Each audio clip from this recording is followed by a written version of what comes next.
Hey guys, and welcome to Crusher Convo, where we are crushing the conversation one episode at a time. And happy Halloween, everyone, or as I like to call it, Crusherween, as I am here to talk about one of the scariest episodes in Star Trek, Night Terrors. And I am flying solo like Troy tonight, but don't worry, let's unpack this nightmare on the Enterprise and try to get our REM sleep back in order. Hope you guys are having a wonderful Halloween. I am all decked out here as Red Riding Hood, felt with the red theme going on. But yeah, super excited about this episode.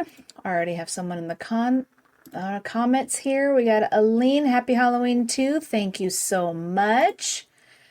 But yeah, let's go ahead and get started. But before we just jump in right into the episode, I'm going to go ahead and mention my sponsor. So, Cherry Tree Incorporated. If you love BoardCube computers, kitties on board cubes, and want your own Ractogino mug, head over to Cherry Tree and use my code CrusherCombo6 to get 6% off of your order. Their website is mycherrytree.com, and you can follow them on the socials at Cherry Tree Incorporated. Yeah, really excited about this. I got my candle lit. I got my, Sub Rosa candle over here. Here is the Borg, the kitty on the Borg cube. So yeah, super stoked. But anyways, you don't want to hear me talking about Borg kitties and all that stuff.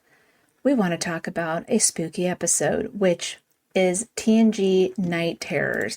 Now, when I'm about to jump into this clip, I do want to showcase the information on the episode. So it aired on March 18th, 1991, which I find kind of funny that this episode came out months after Halloween. Stardate was 44631.2 in the year 2367. It was directed by Les Lando, teleplay by Pamela Douglas and Jerry Taylor, and the story was by Sherry Goodharts. So yeah, I was hoping it was around, like Halloween, but no, didn't happen. Just like Genesis happened in January. So clearly they were just throwing in some spooky episodes, but never around the spooky holiday, or at least the fall time. But all right, guys, let's get into it with Night Terrors. I'd like to do more cross-sections on the brain tissue of some of these bodies. Set up the positron emission sensor in sickbay, and I'll decide which ones I want to study. Yes, Doctor.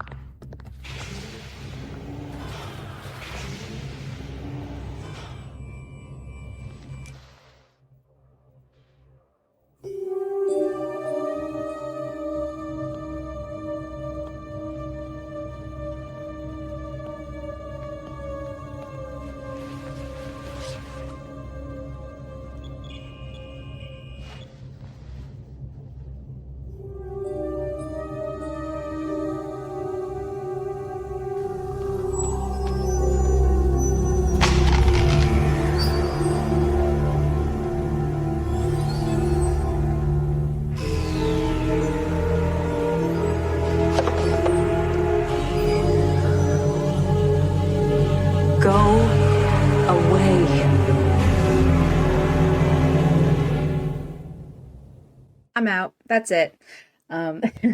Seriously, when I first saw Night Terrors, and I remember seeing this particular scene where Beverly is by herself in the morgue and the bodies all of a sudden just sat up, I was like, no, no, thank you. Bye. Bye, Felicia. That was my reaction to it. I was like, what the heck is going on?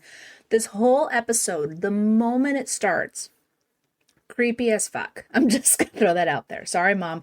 But it's just because the music, something's up. You're just like, what is going on? And it just follows through. They find the Britane, it's abandoned, there's no life signs, and they're finding everyone dead. Phasers, the captain was stabbed with some piece of metal or something. I mean, it is horrifying. Okay, all right.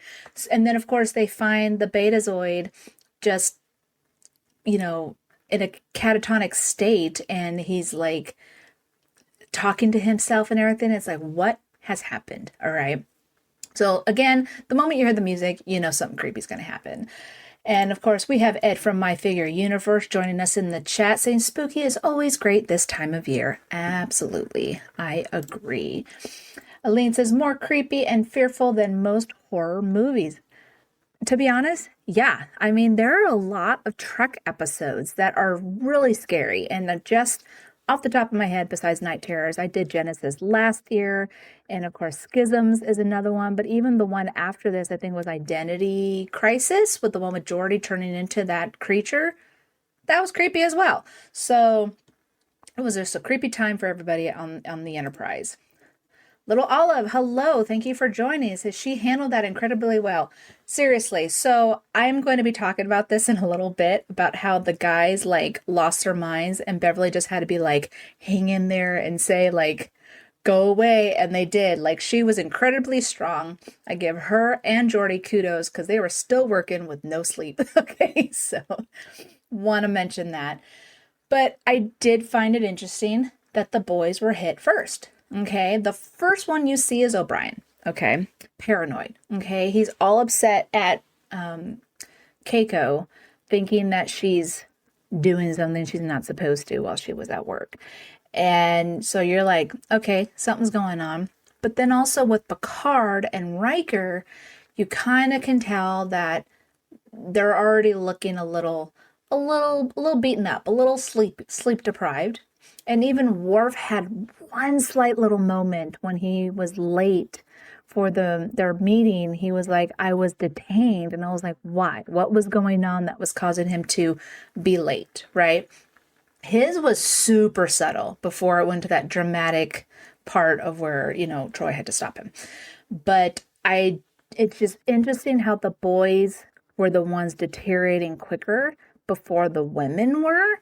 And then also Troy, even though she was saying she was having nightmares, I don't think she was sleeping at all, because anytime she tried to sleep, she was having that, message from those other aliens that were trapped on the other side. But it was very clear that the women were stronger for some reason in all of this. So I did find that very, very interesting. But again, very creepy, very scary when, Beverly is telling Picard, after she's doing these autopsies, she's like, it looks like they killed each other.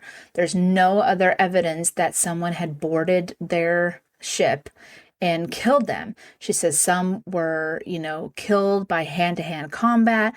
Some were barricaded in their quarters with weapons, and they were just all losing. They just looked like they all lost their minds. Okay, and the perfect example was when they were looking at the captain's log. Kudos to this actress. I should have looked it up. But whatever that last log was, it was so cool because she has to just do this line in front of a camera, and she's like pulling her hair, and you can kind of just tell like she's literally losing it, and you're like, why? And you can just see on Beverly and Picard's face, they're kind of horrified. They're not sure what is going on, right? So that, I think, added to the tension, because before we even found out that they were losing sleep and before we even found out about the other aliens, it was like the first half hour, nothing. You have no idea what is going on here. So it keeps you engaged. Eileen says the beginning of the episode was also very different from what we were used to seeing in TNG. Real corpses, not just characters who look asleep. Yes. I mean, and she's saying corpses, right? Like I was saying, the captain had something sticking out of its chest, phaser burns on another one. Another one was like blood hanging out of its mouth. Like this was horrible and horrifying and just like absolutely up there when it comes to Halloween, which is what we're talking about today. But yeah, definitely not something we're used to. Little Olive says, as a true crime aficionado, I was yelling at Riker to stop touching stuff. He's tampering with evidence, right? Stop touching things. No, that's hilarious. I am also a true crime fan. And yes, I think I didn't even really catch that because I guess being in the future, I don't know if they do. Do they do fingerprints? Do they do like testing for DNA? I have no idea. Eileen find that funny. There's a laughing emoji going on.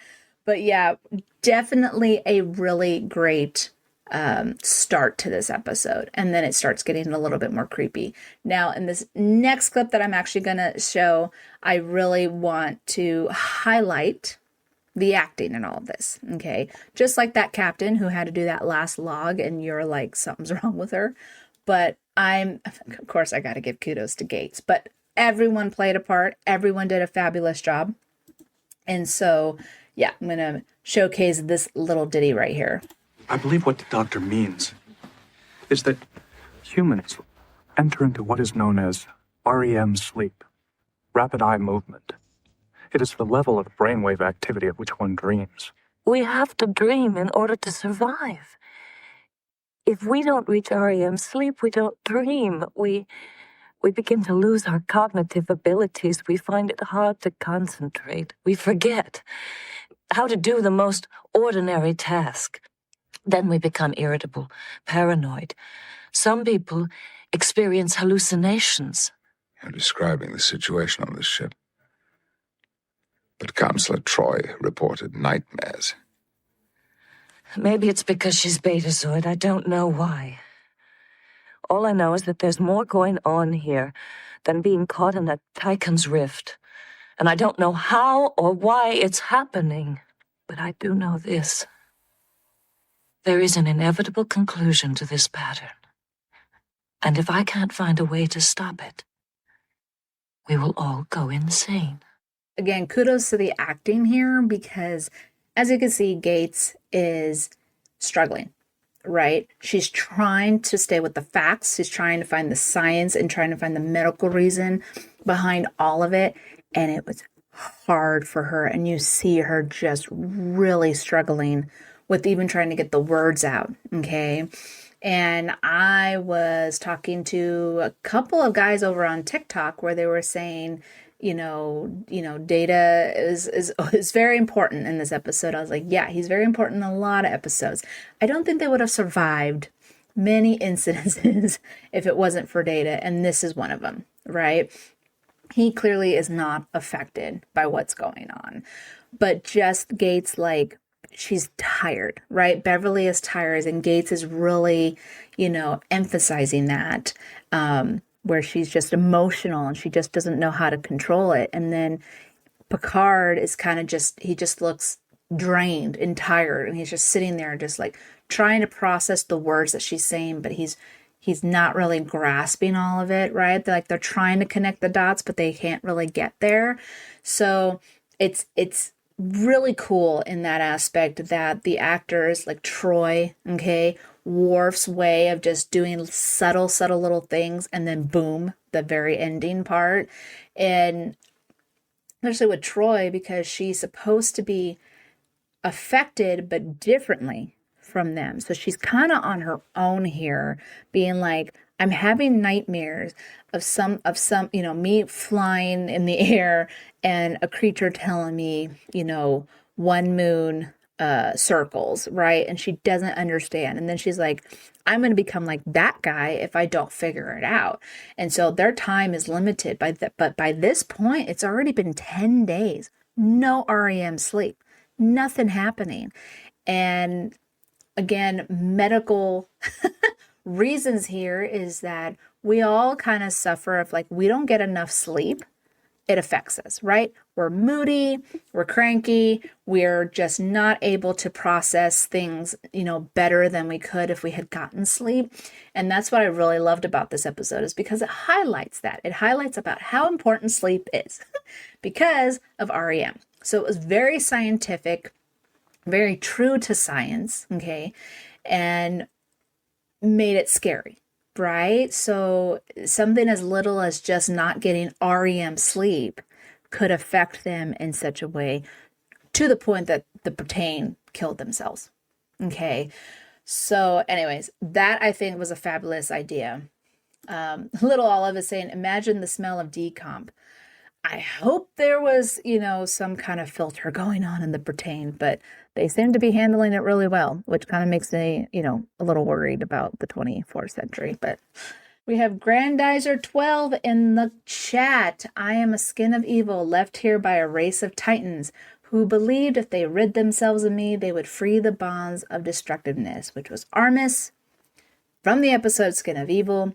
And that's literally what he was, right? He was just pure evil. And unfortunately, we lost Tasha over it.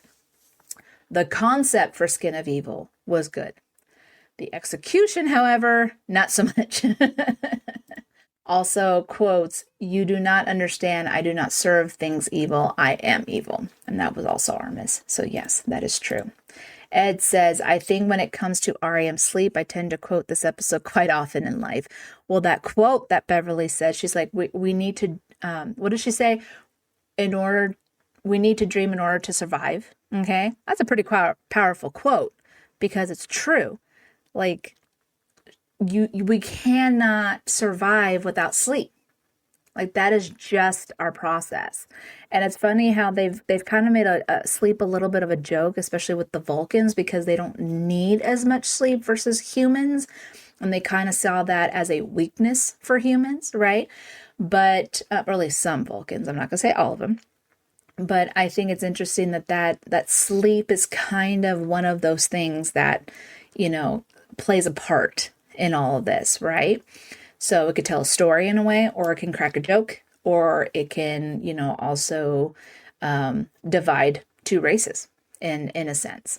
So real fast, I'm burning a candle over here, and it's called Blue Milk, and it's by the Nerve Her Company. I got it at FanX, and it smells lovely, by the way. It's, I believe, pineapple and mango. Okay, so I'm just throwing that out there. If you want to check out her store, that is what it is.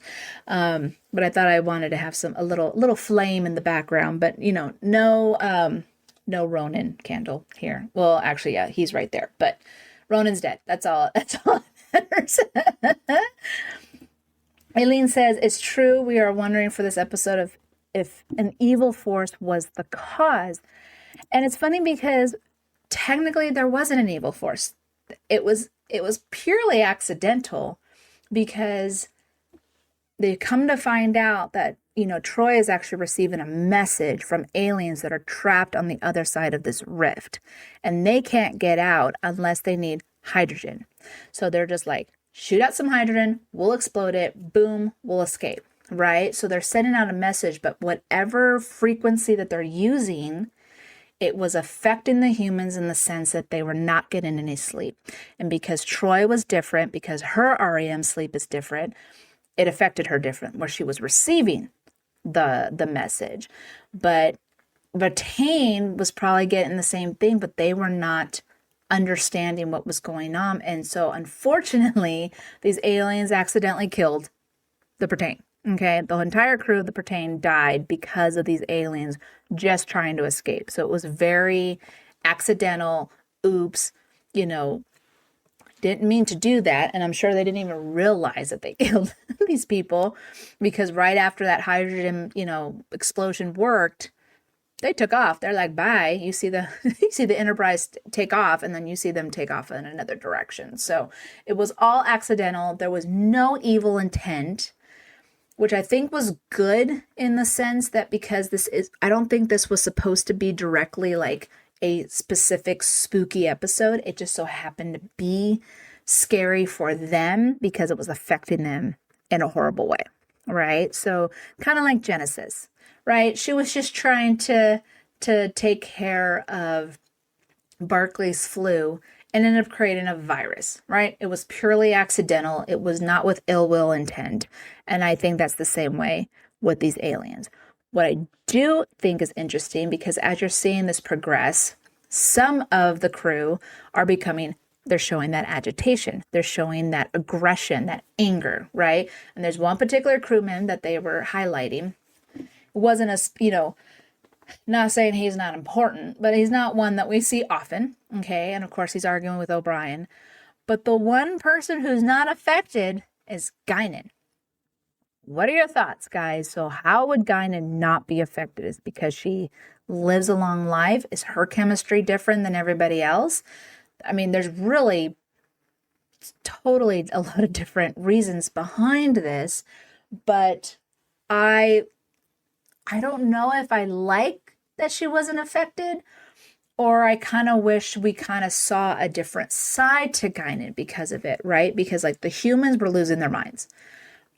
Troy was confused and trying to understand what this message was. Guinan was just being Guinan. And I kind of wish there might have been an in-between, or maybe something else was affecting her, it affecting her in a different way. So I don't know how I feel about that. And it's kind of funny because it also seemed like she was shoehorned in.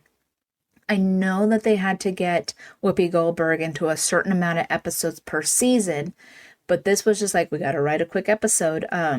Melinda Snodgrass had talked about that when she was saying about her episode Measure of a Man. She had to get a Guinan scene in there because it was like, oh, we're not going to make our quota if we don't get it. You're going to have to write one up. So she wrote that 10 forward scene with Picard on the fly, like real quick, like within hours. That was due.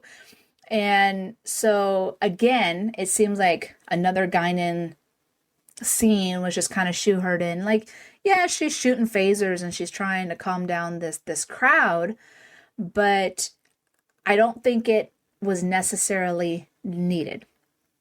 So I don't think it really did much to the story. Just that Guinan wasn't affected and she stopped a bar fight. That's basically all I saw. So I don't know if there was any, if you guys have any, of your own thoughts on this. Elaine says, and that explanation is so much better. You're welcome. Little Olive says, humans like to think that we can conquer our basic biological needs. Yeah, I know. It's interesting because when Troy figures out that this is a message and she goes to Beverly and you see Beverly ready just to fall over, right? And she's still trying to help people. She's still in sick bay, literally trying to, take care of her patients, even though she's not feeling well. It was really just that dedication from everyone, not only just from Beverly and Troy, but from Geordi and of course Data, because he was helping. But Geordi's over in engineering, trying to like, okay, if we do this, wait, if we do that, he's not sleeping either. Again, it's just interesting how some were affected differently than others. Picard seems to get affected quicker, well, O'Brien did for sure, but he saw the ceiling collapsing, so he was hallucinating. How Worf went from 0 to 60, right? Because we were just seeing very, very subtle little hints, and then all of a sudden, I'm going to go kill myself, right?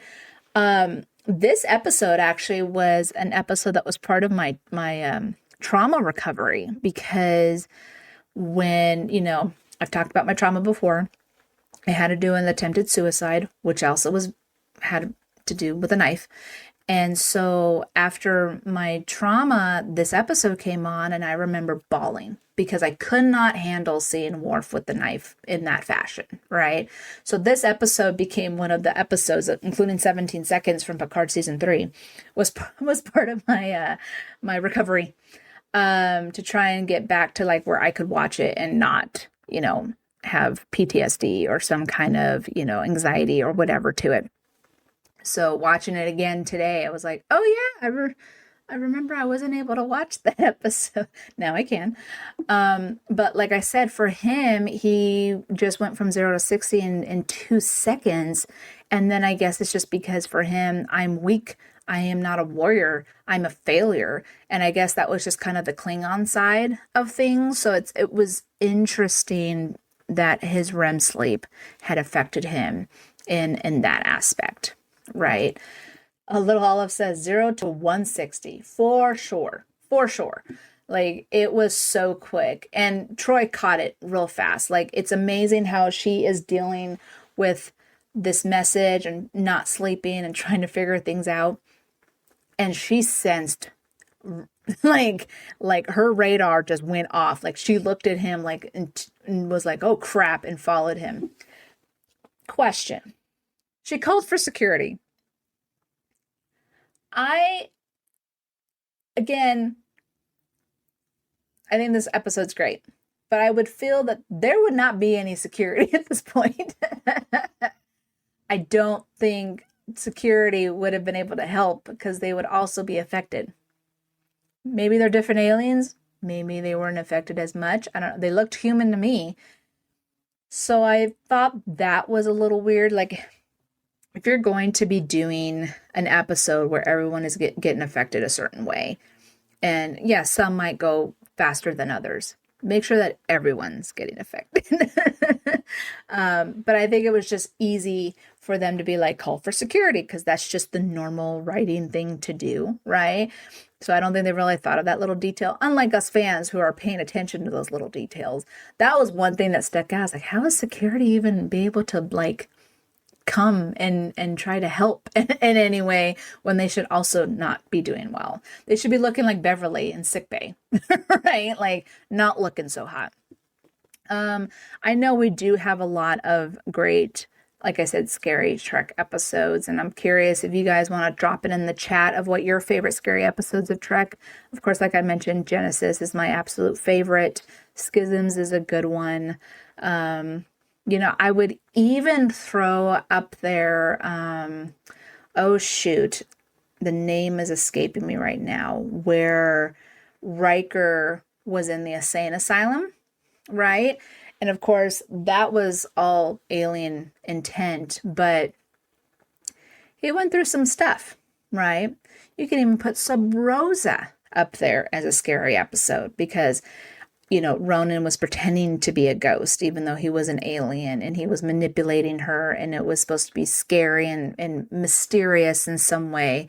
I mean, when she's like seeing the mirror hitting the wall and she's looking at it, and when she turns it, there he is, right? So, because he was supposed to pretend to be a ghost. And so that had some scary elements to it. And of course, you know how I feel about that episode. There was no sex with a ghost, okay? And she even says that at the end. But, there are some episodes that do have a scary element that is probably not intent to be that way, but it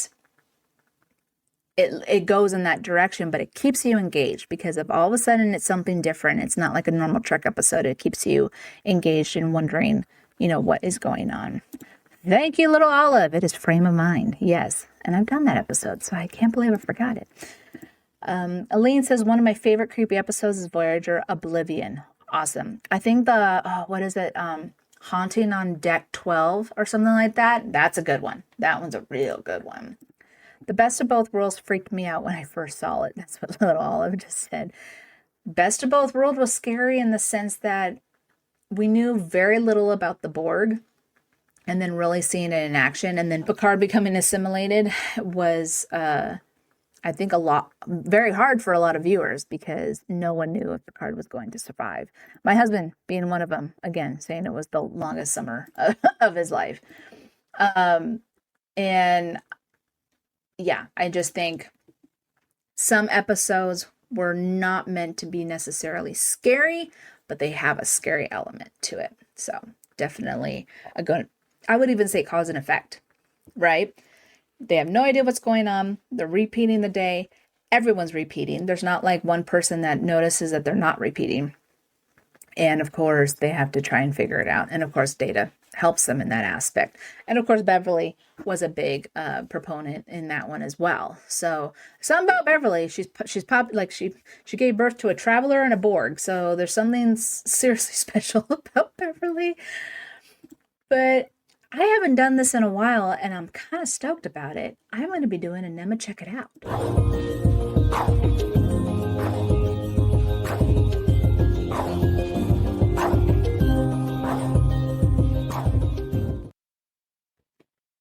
So here it is from his book, The Star Trek Generations Companion. This is version number 2. So it says here, when it comes to night terrors, the very first paragraph, it says, though it's regarded as the clinker of the 4th season by many fans and by those involved, this script from a story by Sherry Goodharts who penned the most toys during season 3, does let Troy save the ship for once. The story suffered from time problems, among other things. Michael Piller recalled that the energy and pace were so slow that the episode ran 9 minutes over and had to be severely cut. I think there's some issues with the episode, granted, but I don't think it's a clunker. I think it really holds its own, in my opinion. I don't see it being a horrible episode, maybe because I wasn't watching it in real time. Maybe fans just didn't understand it. And even though they severely cut 9 minutes, I couldn't tell. Like, I think they did a very, very good job. So I wanted to mention that because I actually thought that was really interesting, because I was like, oh, really? They didn't really like this episode? But okay. Now I'm kind of curious what the IMDb rating is. So I feel like Cameron from Green Shirt when I mentioned that. I'm not Rob, so sorry. He holds the title for checking that out. Now, I didn't really get a lot of pennies, but I did get one. So let's do a penny for your thoughts.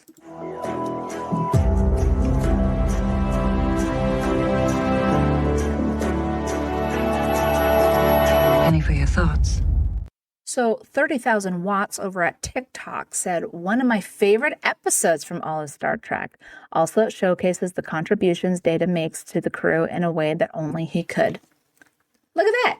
One of his favorite episodes. And again, yes, Data played a huge part in this, because no one, I think, would have been able to, I mean, maybe they could have, but they definitely had the upper hand having Data.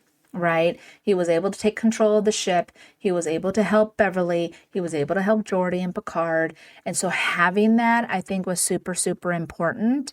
And so, again, there's a lot of times that the Enterprise probably shouldn't have survived, and it only did because it had Data.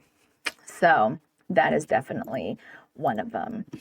And then, of course, I did have really good results, and so I'm kind of excited on my tricorder rating. My tricorder. This is the most votes that I got off of my Patreon. Okay, you can head over to my Patreon. It's patreon.com/crusherconvo. You can vote for free. You do not need to be a member in order to vote. Okay, and what I loved about this is I got 7 votes. Okay, typically it's like 4. Okay, but people wanted to vote for this. I don't know if it's because it's Halloween or Crusherween, as I like to call it. But here were the results. So it's kind of all over the place. So we got 43% gave it 5 sitting corpses. 29% gave it 4 falling ceilings. 14% gave it 3 flying Troys, and 1 or 2 moon circles, another 14%. So people were kind of all over the place. Clearly, a couple people, didn't really care for it as much, but definitely it is a fan favorite. Got 43%, got a 5. So,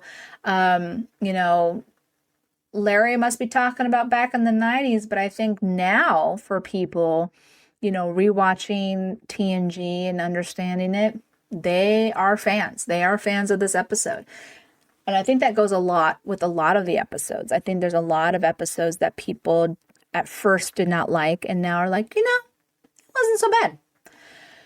Unlike Code of Honor, Shades of Grey, like that's never going to be up there. I'm just saying. Happy Bookworm, thank you for joining me. And she says, I hope my vote came through. 5. Well, if you voted, then yes, it did. But yes, 5. See, she loves Night Terrors. It's a good episode. It's different. And that's what's cool about it. And that's why I call it the Nightmare on the Enterprise. That's literally what they were living. They were living a nightmare. And the ironic thing is that they couldn't dream, right? So that was just kind of the weird thing that was happening. So very creepy episode. I give it a 4.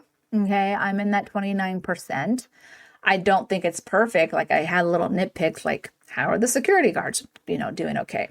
But I think Beverly smashed it, to be honest. I think Gates smashed it. I think all the actors smashed it. Troy, everyone. I think they all worked together. And I had mentioned this in my Patreon recently for my Admiral patrons about, the first couple of seasons were very crew-centric episodes. So it will be one story with the crew all playing a part in some case, right? They couldn't write in for Troy. She went off to a conference. Okay, whatever. But then when Michael Piller came in, and after season 3, it became character-centric episodes. So each episode had a character that was the center of the episode, and then the other characters just kind of played a role in it somehow. Okay? I think this one and Cause and Effect, which is happening after season 3, they are very crew-centric episode. Everyone played a part. And I think that's what I loved about it, is that no one was missing in this story. Okay. Even though like Worf and Geordi had small roles, they were still very significant to the story. Okay. So I think that's what got me excited, because I actually like the crew-centric episodes. I think that's why I enjoy season 1. I don't really care for season 2, for obvious reasons, but I also do like some episodes. Okay. And it's not that I don't like the character-driven ones, because they do have character development when you have character-centric episodes. But when you just focus on one character, like if it's just Picard or just Data or just Beverly or just Riker, you're kind of losing out that really great crew, the lightning in the bottle that LeVar likes to say. And so I definitely miss that in some of these episodes. And so when we get it, it is a highlight. Happy Bookworm also says that Cause and Effect was a great Beverly episode. Absolutely. And says, I kept wishing Picard would kiss her on the couch.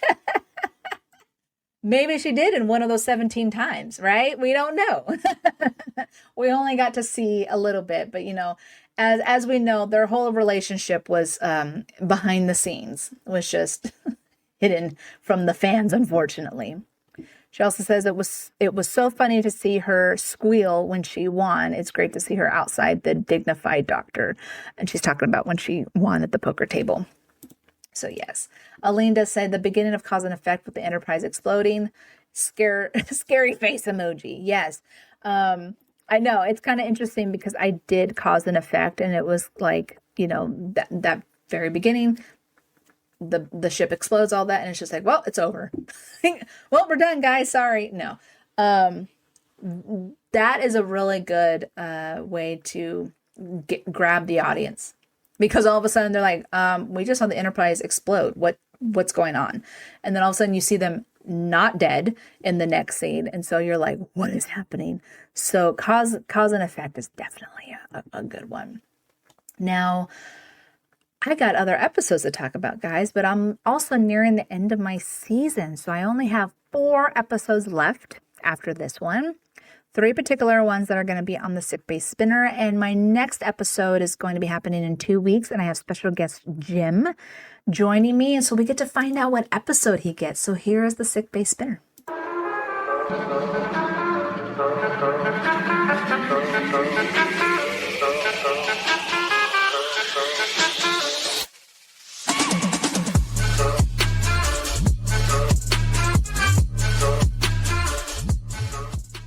All right, Jim, we are heading to Strange New World Season 2 at Astra per Aspera. Now, I hope you're not a Jaws fan, because that was very close to, Shaw and Jaws episode that I want to do, because it was the 50th anniversary this year for Jaws. And of course, Captain Shaw is based off of Robert Shaw, who played Quint. So I want to do an episode like that. But Ad Astra barely made it. So we are heading to Strange New World. Love that episode. Super stoked. Can't wait to talk to you about it. Talk to you guys about it, and can't wait to talk with Jim about it. And so, yeah, super excited. Happy Bookworm did say, did you see they pushed Dayton's book release back to April 2026? I did. I don't know why. It was supposed to come back in February, and she's talking about the new book that is supposed to take place during that first year after, when they defeated the Borg before, Jack went off to Enterprise G. So, and she says tears. It's just a few more months away to find out what happened, right? But, all good things must wait, unfortunately. And I'm excited. I did ask Dayton on, I believe, Beverly Crusher Day, if you can give me one word how Beverly is in his new book, what would it be? And he went, busy. Thanks, Dayton. You understood the assignment. So, but okay, guys, let's go ahead to my redhead alert.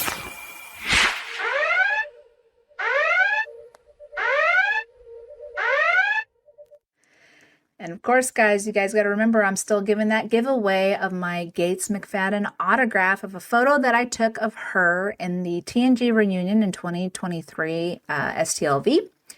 And we have to help me get 1,000 followers on Instagram and 1,000 subscribers on YouTube. And the biggest reasons why I want to hit 1,000 is because they stopped allowing me to do lives on Instagram. I have to be over 1,000 followers to do that. I'm at like 510, so I'm like literally halfway there. So I would love to be able to do that again. And then it would also be great to hit 1,000 subscribers and just showcase my love of Beverly and Star Trek to all of you listeners. And so, yeah, once we hit that goal, I will be able to do a giveaway to a very lucky listener. And I am super stoked and cannot wait. So please share my content as much as you can. And don't forget that you can send a penny for your thoughts by recording your thoughts over at crusherconvo.com, or you can email me your thoughts at crusherconvo@gmail.com. You could also comment on any of my socials for telling me your thoughts of whatever the next episode is going to be, and I will air your thoughts live on my show. And if you record your thoughts, I will definitely air it, and it will be all pretty in a nice little video that I like to make. So yeah, if you ever have a penny, please send it my way. I love hearing from you guys. I love hearing your thoughts. And last but not least, for my Patreon shout outs, I got Leslie and Dave, who are my Starfleet Commander patrons, and Engineer Mark and Chuck, who are my Admiral patrons. If you would like to support the podcast, please head over to patreon.com/crushercombo, and you can join for as low as $3 a month. All right, guys, thank you so much for everyone who joined me tonight on Halloween Crusherween. Okay. I hope you guys have a fabulous time with your family and friends and trick-or-treating. My daughter's going out. She's at work and then she's going to go out because she doesn't need me anymore. But I got my fruit chews and I'm going to be relaxing here at home and maybe watch some more scary TNG episodes. But thank you guys for joining me in the chat. I really appreciate it. And until next time, guys, live long and prosper and have a good night. Crusher out.